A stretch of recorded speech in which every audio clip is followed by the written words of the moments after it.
many different control strategies we use, we'll still end up with some impurities. So they are very difficult to eliminate. I mean, they are impossible to eliminate all of them. So that's why we need some form of strategy to address or to evaluate those impurities. Now the problematic thing is that, okay, if we have impurities, what's the problem? The problem that they are not helpful in any form, they are not providing any therapeutic benefits, but sometimes they also do really bad things, because some of them could be reactive and mutagenic. So that property is what we are focusing on today, that they are reactive and mutagenic, some of them at least. Now, mutagenicity, as you all know, I don't have to tell anybody this thing, but to at least point it out that mutagenicity is a key factor in the cause of cancer, and the carcinogenicity may not be detected for many years. After the human being is exposed to a mutagenic impurity, the bad effects may not be visible for many years, or may not be detected for many years, and they are not also diagnosed or detected by regular routine clinical tests. So these are some of the very important concerns that we need to address, and this is why we are concerned about mutagenic impurities in general. Now, molecular mechanism of mutagenicity, and this is also everybody would know that there are different types of mutagenic mechanisms, and the first one is the intercalation, where the molecule or the impurity, because of its flat shape, it gets wedged inside the DNA and cause mutations. Like, for example, is the Ethereum bromide is one of them. Alkylation is a very problematic feature of chemicals because of the reactivity. There are several factors, there are several different types of chemicals which can cause alkylation of the DNA. And for example, alkyl halides and sulfonates. So this is another mechanism in mutagenic impurities. Oxidative damage, the impurity can cause oxidative stress on the DNA and oxidize the DNA molecule itself. For example, peroxides. Formation of DNA adducts and cross-linkers. So these are some of the different types of mutagenic mechanisms that we can think of. Now there are some other things that can cause mutations, but they are not DNA reactive. We have to keep that in mind. Say, for example, there is a chemical, there are a class of chemicals that prevents or which actually disrupts the DNA repair mechanisms. If that happens, then the mutations that naturally occur in our body may accumulate, they will not be repaired, and finally it will cause cancer. But they are not DNA reactive. They are a different type of chemical, so they should be addressed in a different way.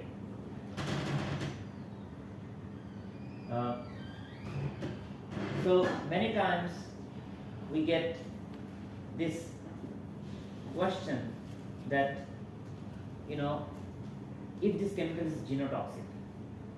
Now the topic that we are going to talk today is not specifically about genotoxicity, it is about mutagenicity.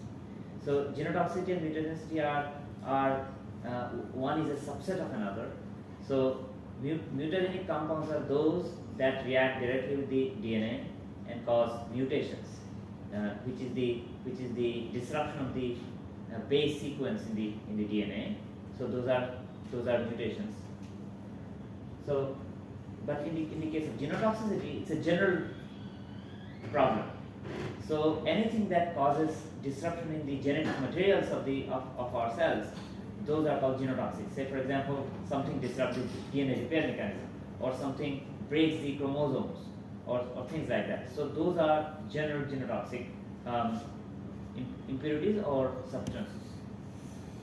But mutagens they cause mutations. So what I want to say is all mutagens are genotoxins, but not all genotoxins are mutagens.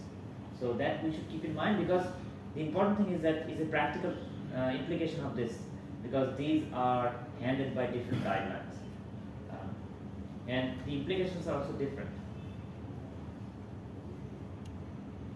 Now, regarding the assessment of impurities as a member of the pharmaceutical industry or as a member of the regulatory agencies, there is sometimes a contradictory objective and a balancing act, so that has direct implication of how we address it. The first thing is that the assessing the genotoxic impurities or mutagenic potential of impurities is important for evaluating the safety of medications that we or any chemical that we are exposed to. So it's an important part of the safety evaluation. But in the practice, suppose if you consider all the potential impurities of a drug that can come into existence or into the formulation, if we try to evaluate each one of them, if we want to test each one of them in a conventional way, it will be nearly impossible. We cannot evaluate every impurity, every potential impurity in Ames test. So that is kind of impractical. So here we have two different problems. One is contradictory to another. The first one is that we want to assess the safety of a chemical by performing mutagenicity tests, but on the other hand, it is practically impossible to perform all these things. So we need to find a balancing act or a middle ground where we can find out the safety. We do not compromise with the safety, but also we don't have to go to impractical ways to deal with each one of these impurities. So that's where QSAR comes in. Now QSAR offers a good way to evaluate using computational approaches the safety of or mutagenic potential of impurities in large quantities, and that is this efficiency part. So that gives us the ability to assess efficiently a large number of impurities, even if we don't have them in our hands. We do not have them in physical form, but we know their structure, so we can evaluate them using computers. So that is efficient. Now, efficient do not mean that we compromise the safety. So we do not want to use some testing technology which can evaluate a lot of impurities but are faulty in nature, because then it will cause it will compromise the ability for us to test chemicals in a safe way, or compromise with this patient's safety. So QSARs are considered to be sensitive enough for mutagenic evaluation, for prediction of mutagenic potential of chemicals. So which is very important for patient safety, and they are considered fit for purpose by the regulatory agencies. So regulatory agencies, at least now, they came to a conclusion that we can use QSAR in a reasonably efficient way to compute the mutagenic potential of chemical compounds. So that's why we have isochemistry guidance that requires us to test a chemical by two different methodologies. One is statistical and one is rule-based, and that's where the QSAR part comes in. Now, why we use two different techniques? What is the fundamental reason, as far as we can think of? So the reason goes really deep inside these two approaches. Now the expert rule-based system is something that we are,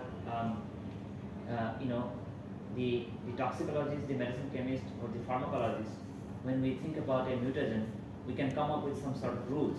Say, for example, we know from our knowledge of pharmacology or toxicology that aromatic amines are usually mutagens. So that's one rule you have. Or say aromatic nitrocompounds or alkyl halides, they are all mutagens. So we can simply write down all the things that we know, and that will make a expert rule-based system right away. We also know that nitrosamines are mutagens. So that's exactly what rule-based systems are, where we encode different types of rules in the form of a computer program, and we put our knowledge into the program. And what happens? Whenever you apply that knowledge onto a new a new substance, it predicts its mutagenic potential using the knowledge that we put in. So that is the statistical, that is the expert rule system. But the statistical system, on the other hand, is very reliant on the computer's ability to extract information from data. So it learns the reasons of toxicity or mutagenicity by evaluating statistically a collection of chemical compounds. So that is the difference between expert rule-based system and statistical system. Okay, they have slightly different type of approach, and the way they evaluate a chemical is also slightly different. Now, why we have expert rule-based system? Because it is very difficult for an expert to think that computers can do everything. So we cannot let go our pride to say that we'll do everything using a computer, right? So we as a human being, or the moment we get some education, it becomes very hard for us to let go of the feeling that computer might be able to do little better than us. So that's why we still have the expert rule-based system, and but from a technique point of view, what the expert rule-based system does is gives the ability to find out what would be the mechanism of action of some of the mutagens. So which one is more reliable if you compare in terms of this? It depends. It depends, but reliability is very hard to define. What I can say is that the which one is better in accuracy. Can I say that expert rule is just like looking, if I see one structure, I can say that this is a genotoxin. Yeah, correct. Absolutely. If aromatic amine is there, aromatic this nitro compound is there. Yeah. So that is the expert rule. Means what you can just looking at the structure. Yeah. I just wanted to add one perspective here, Anirban. Yeah. So there is an expert rule if we believe that all nitrosamine impurity is supposed to be genotoxic, but that's not the case. Yeah. There are 17% nitrosamine impurity which are not genotoxic. Yeah. So it's very difficult to say that always expert rule based will be correct. Yeah. So that is one important thing. As an expert, you can look into a compound, and if you are a seasoned person from an industry, I think after a few years you can just see and say, like, okay, looks like this is the nitrosamine. There is a deactivating feature. I do not think that is going to be as potent as in NDMA or NDEA. But what happens that in an industrial setup or anywhere, there are lots of different people who uses the evaluation. Not everybody can remember every rule from toxicology point of view. Like, for example, I do not remember that what are the different groups that affect the mutagenicity of aromatic amines. So instead of always using our own memory to recall every rule, we put that into a computer program so that it can be also reproducible. So if you use the system and if somebody uses the system, they will give the exact same response. So reproducibility also a very important factor. Yeah, doctor, just one question over here. Basically, we'll see that this aromatic amine we are talking, aniline. I'll just take simple aniline, for which ICH-M7 has already given 720 microgram per day. Yeah. Correct. Now 720 microgram per day is huge, big number basically, I would say.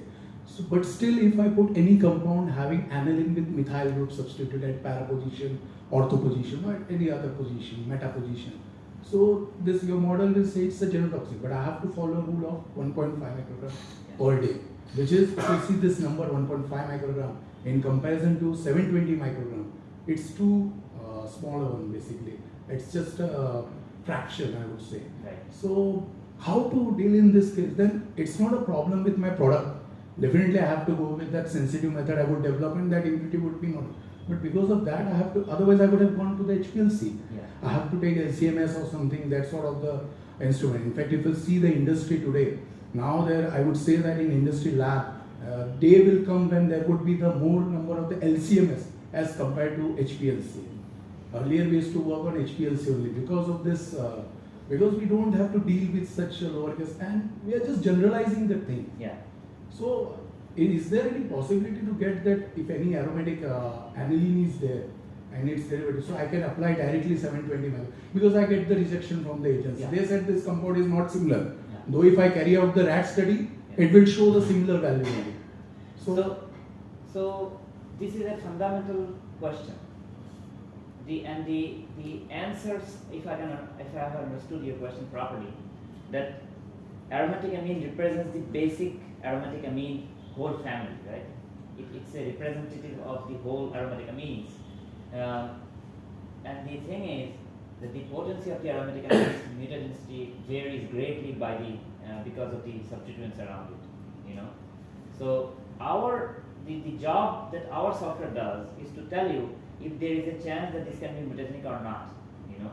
It never tries to guess what would be the control limits on it. So that is the thing that you need to determine, you know. And the IC27 guidance, it gives the limit for control limits for aniline, but it doesn't go into other details, right?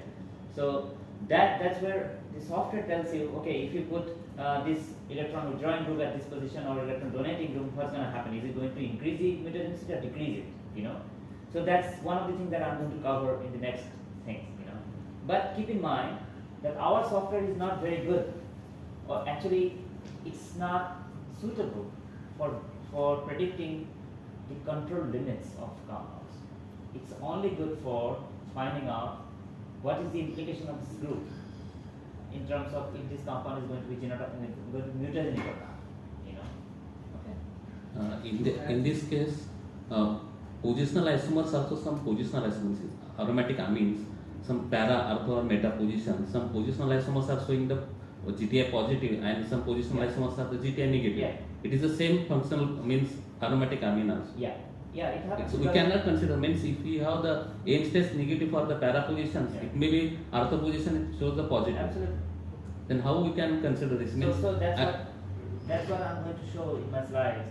That what is the effect of the different groups, you know, and that's actually present. So what happens? I'll cover that, but let me tell you a little bit in advance the fundamental thing in it. The presence of an alert doesn't guarantee toxicity. The substitution pattern around it greatly influence the potency of the main alert, you know. So just having an alert doesn't mean that it's going to be toxic. So obviously the positional isomers would influence the actual amine in a different ways, you know, because of the electron withdrawing or electron donating effect of different substituents at ortho and meta and para positions. Okay, so you'll probably find your answer in the next few slides. Because we cannot perform the aim test of the all positional isomers. Yeah. If you consider the aim test for the one isomers, and can you consider this all 2 or 3 isomers are the No. non-GTI? That is not case, Yeah. na? No, That's no. why. Yeah. I would say that Ames test is relative test. Yeah. You for any amine you will get the Ames positive. Ames is not any test that is going to be having used as an absolute test. Basically, you have to go for the rat study then. And just Yeah. whatever the values you get, Okay. it is based on TD50 only. But going to organic chemistry, if something is positive in ortho position, it might be also positive in para. Sir, sometimes what happens, we are not able to give any class because of it may be a non-mutagenic, but it is carcinogenic. So, what to do in that situation in terms of this ICSM guideline for this QSR assessment? So always keep in mind that IC77 guidelines objective is to find out if a compound is DNA reactive or not. So class 1 and class 2 are special in the sense that class 1 means it's a known mutagen and known carcinogen. Now what is a known carcinogen? You know, that is very hard to define because many of the compounds has not been tested in humans, of course, you know. Nobody can test anything on humans. So something might be carcinogenic in rodents, and we can say that, okay, we know that it's a known carcinogen in rodents, but we are not going to say that it's a carcinogen and mutagen both, because we are not sure about the carcinogenicity potential of this compound in humans. So that's when you need to apply your review process or expert analysis to tell if this is going to be safe for humans or not. So review of the carcinogenicity data would finally determine if it is going to be class 1 or class 2. Okay. I think this was a very good question basically. On class. Any compound which is class 1, I would say then that create a problem to us. Because you can't go ahead with 1.5 microgram. Then you need to have a specific, just like nitrosamine. You're not proceeding with any more with the 1.5 microgram. So I think in your case, classification would be a little bit, I would say, wise. Because for class 1, it clearly states aflatoxin or something, there's anthracene, those sort of the compound of the class 1, nitrosamine. They have just mentioned. Or alkoxy, sort of the groups basically. That was a cohort of concern. That is a cohort of concern. Certain, I would say certain that is. So I believe that in your case, software doesn't say anything, compound which is very unrealistic and saying it is a class 1. We don't have any problem with class 2 or class 3. Because there we can follow that. That's why we avoid saying class 1 too many times. Class 1. We can, okay. Our software actually provides classes for isotopes and classes. But remember one thing, that's not the objective of the software. So objective of the software is to find out if this is a mutagen or not. Classification is something that is put on us by the regulatory agencies, right? So we provide a lot of classes whenever it's possible. But keep in mind that suppose we say that this compound is class 3, right? Now, after expert review, you might find that it's not class 3 actually, it's class 5. So we do not want to put our customers in a position where we say something that we are not certain for. So if we say too many times that it's class 1, we might be wrong. And remember one thing, that this is coming from software. So we are very careful about putting wrong classes on chemicals. That's why in our report also it is a suggested outcome. Not confirm outcome. It's a suggestion. So we have to change it. Yes, always you can change it with a correct argument. Of course. You have to put the comment against that, and that is expert review comment. And if you deny the fact, you will tell this is the fact. That's why it is not class 3. So that class is defined to your probable genotoxicity percentage or how? So depends on the situation. So suppose you have a compound for which we have known mutagenicity data, okay, and there is no carcinogenicity, then we call it class 2. If we have if we have no mutagen, it's Ames positive, and we also have a sure call from IR expert evaluation that is a very possible that is a human carcinogen, then we'll call it class 1. There are actually class 1 calls that we, but if we call a lot of things class 1 just by rodent carcinogenicity data, you will be in problem, right? So we don't do that. That's why we do not do that, because many times the compound is carcinogen in rodents, but it's not in humans. Like for example, if it causes a cancer in the fourth stomach, in rats, we don't have a fourth stomach, right? On that basis, if we call something class 1, we'll be calling a lot of things wrong. So what we do as a fundamental principle, and that's where we are actually different from last time we spoke. They will call something with very confidently a wrong thing. Where we do not do that. We try to remain uncertain so that you can actually put your expertise. Otherwise, if we start calling everything class 1, class 3, class 5 with high confidence, then there is no scope for you to expert review, right? So that is a concern, valid concern. I think, doctor, I would say that only for certain compounds, aflatoxin, anthracene, there is multiple, and nitrosamine, rest all you should classify as a class 2 or class 3. It should be by default in use. Yeah, I agree. Yeah. So nitrosamine is right. So in case of nitrosamine, we have a problem there, because there are certain nitrosamines which are not cohort of concern. Yeah, I agree. But today the things are different. Yeah, I know. Everything is cohort of concern. Yeah, everything is cohort. Because no one is accepting those things.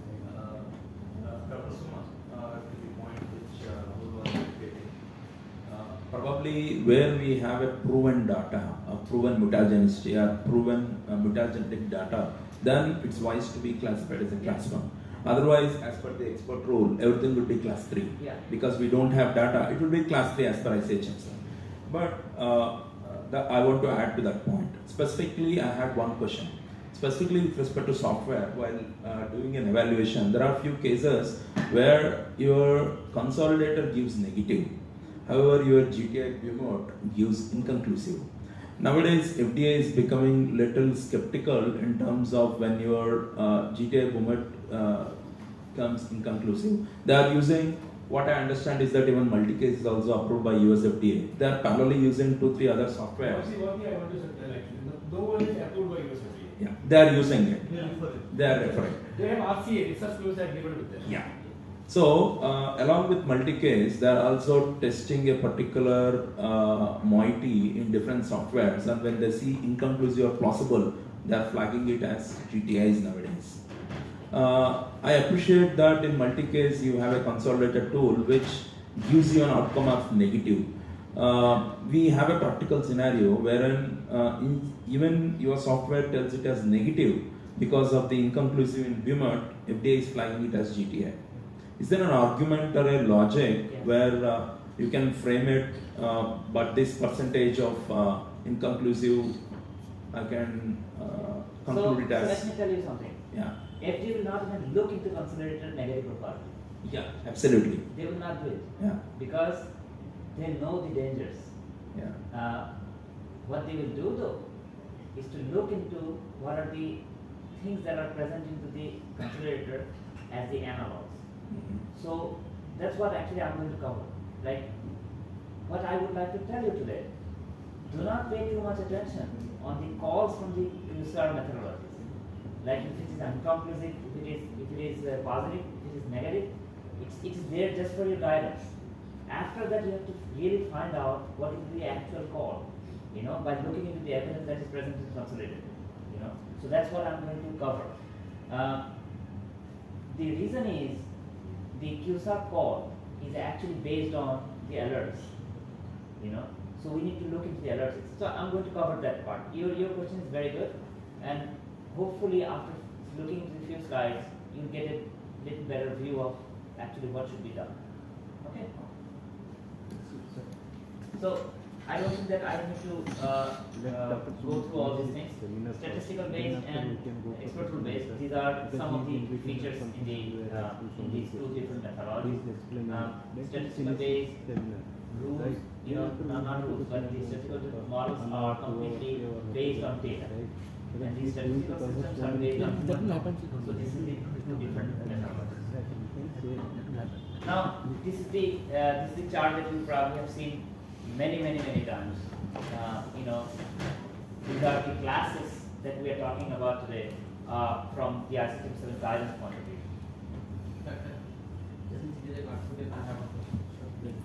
Whenever we are dealing with oncology APIs, for example, say case, the API itself is an azerotoxicity.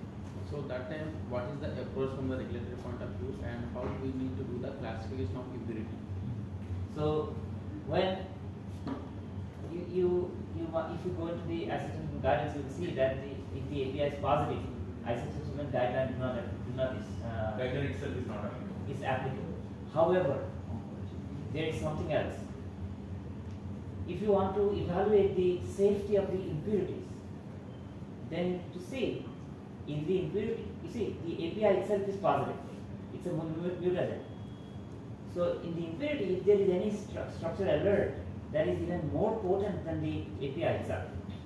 So it is increasing the chances of mutagens even more. So one example is that suppose your API is mutagen having an amine group, and the impurity is a nitrosamine. That's it.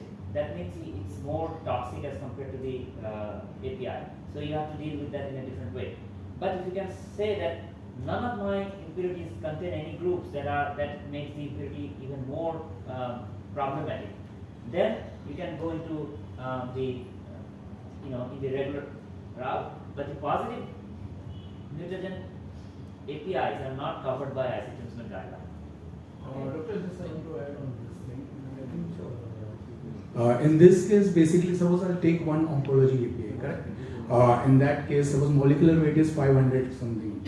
And if you are having other potential process related impurity, which is also in a similar molecular weight, not nitroso. Nitroso, I think I agree with you that if any nitroso of that compound, then definitely you need to treat it in different way.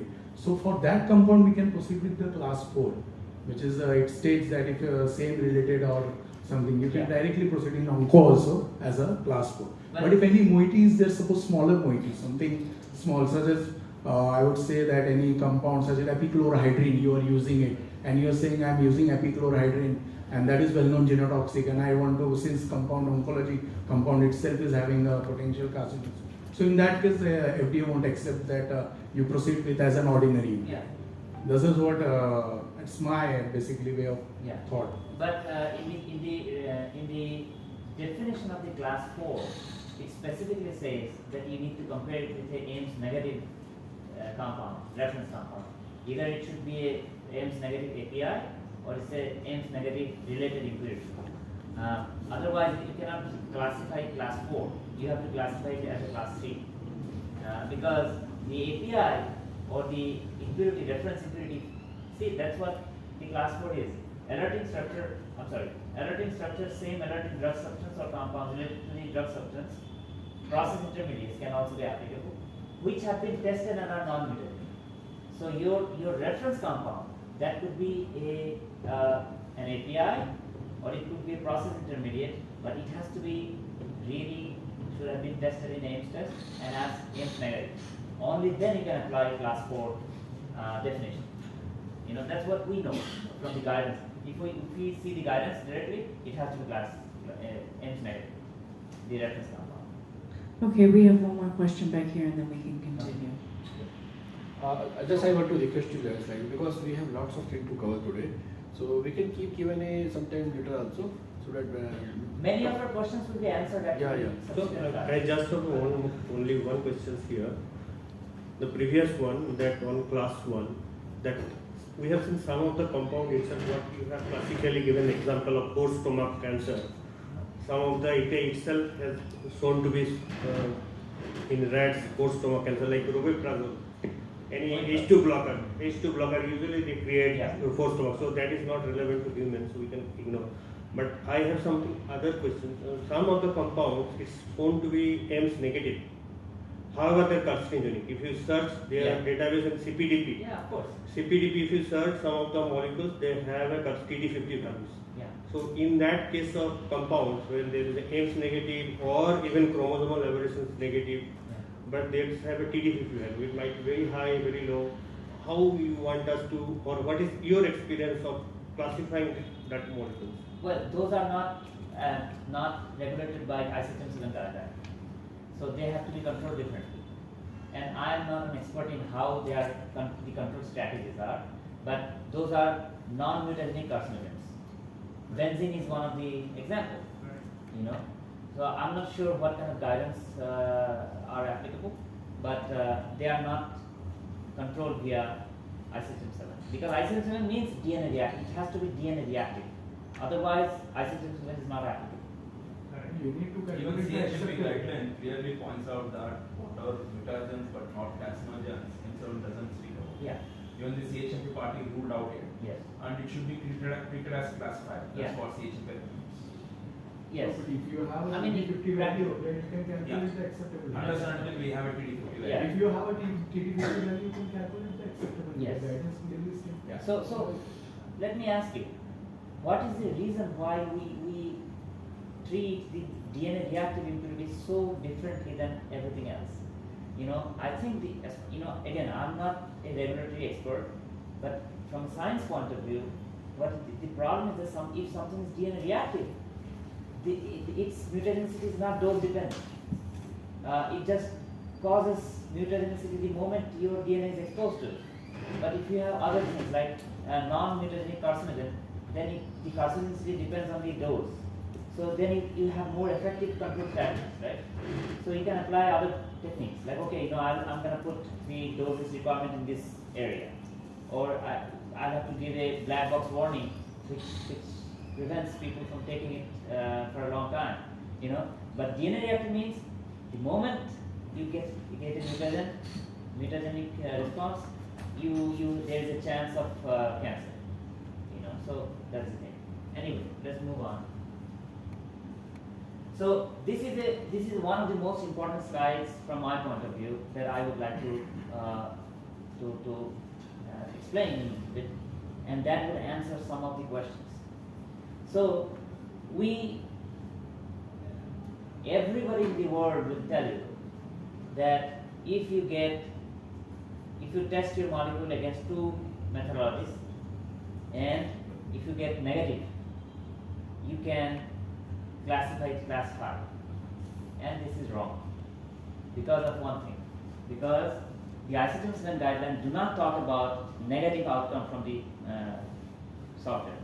What it says, instead, the absence of structural errors from two complementary QSAR methodologies, expert rule based and statistical, is sufficient to conclude that the impurity is of no mutagenic concern and no further testing is recommended. Right? But I'm sure you have heard even today after so many years that everybody says that if your compound has been tested negative in two softwares, two methodologies, you can classify it class 5. See, that's where the problem is. It's not the outcome from the QSAR methodology, but it's the presence and absence of alerts. It just happens to be the case that when you do not have any alert in your compound, always it is a negative outcome from the QSAR methodology. However, there will be many cases when the QSAR methodology will be negative, but there will be alerts present in the compound, right? So, you see, that's why, many times I just see that in a community, even in scientific community, the people do not go to the basic reasons of things. We just given us so much of information that the actual reasons buried under the whole thing. So, from ICD-10 point of view, you can only call something class 5 if there are no alerts present from two systems, statistical and rule-based. If there are no alerts, you can classify it as class 5 without problems. But if you have negative from two systems and there are alerts present, you need to perform some other evaluation. That is important to remember. It can also be possible that one methodology gives class incomplete and one gives negative. Then you can actually perform evaluation of the alerts and decide that it's a class 5. Or if it is a known Ames negative compound, then also you can call it class 5. So, yeah. But whatever you said, inconclusive, agency doesn't accept it. No, I'm I'm not talking about what FDA accepts or not, do not accept. I'm talking about what we can do with that compound. I think that FDA is an entity that FDA is not something that is a single entity, right? There are different people, and they change their criteria depending on their what their committees decide, right? But we need to perform our evaluation first. No, even though we perform, but then whatever you do to agency, they doesn't accept. No, they will ask for another. Of course, they will ask certain other testing. So you need to provide expert review report. Still they can come back. But that argument that you put into the expert review is important. If we do not do that, then they will always come back saying that we do not accept. Even after we put everything, they can come back. So today we are not discussing what FDA would approve or not. It's not in my control. But I can tell you what is right.